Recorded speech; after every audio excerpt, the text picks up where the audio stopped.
Little boy who really wants Donald Trump at signing of a new bill. A little boy who really wanted a hug from U.S. President Donald Trump stole the limelight at the signing of a new bill. But it was a little boy with muscle dystrophy who stole the show in a candid moment captured on video. Joined by families dealing with amyotrophic lateral sclerosis, also called Lou Gehrig's disease, and other diseases, Mr. Trump signed the so-called Right to Try bill in front of a large media contingent. As he distributed pins after signing the bill, 8-year-old Jordan McLinn of Indianapolis, who suffers from muscular dystrophy, waited to embrace the president while standing next to him. The little boy eventually went in for a hug, but then pulled back when he realized the president hadn't noticed him. He reached out his arms for a snuggle a second time, but Mr. Trump still wasn't looking in his direction, so he again retreated.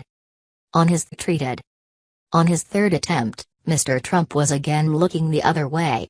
Jordan then put his clenched hand under his chin and smiled, while waiting for Mr. Trump to finish speaking, which drew laughter in the auditorium.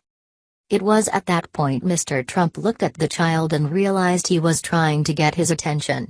The president then opened his arms and pulled Jordan in for a hug, also planting a kiss on his forehead. "He's going to be fantastic," Mr. Trump told Jordan's mother before getting back to business.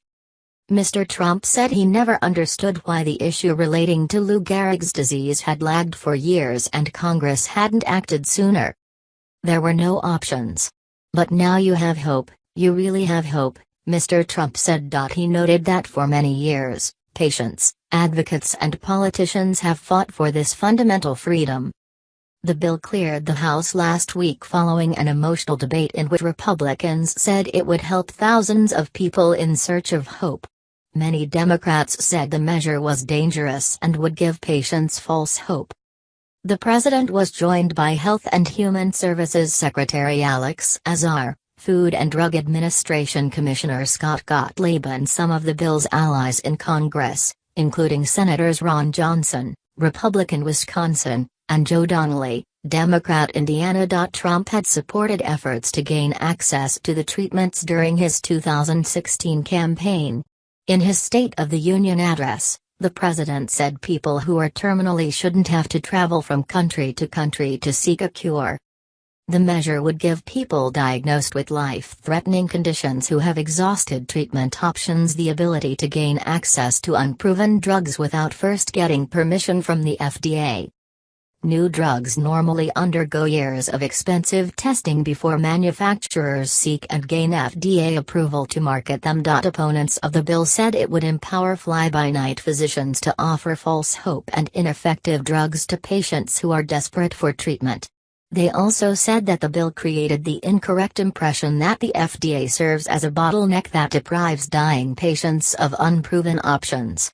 FDA figures show it approves 99% of the roughly 1,000 requests it receives from doctors annually for so-called compassionate use of such treatments. The process generally takes about 4 days, but permission can be granted immediately by phone in emergencies. The bill was supported by the Libertarian Goldwater Institute and the Conservative Americans for Prosperity, which is backed by the wealthy brothers Charles and David Koch. The bill also offers some legal protections for pharmaceutical companies, doctors or others involved in providing the treatment.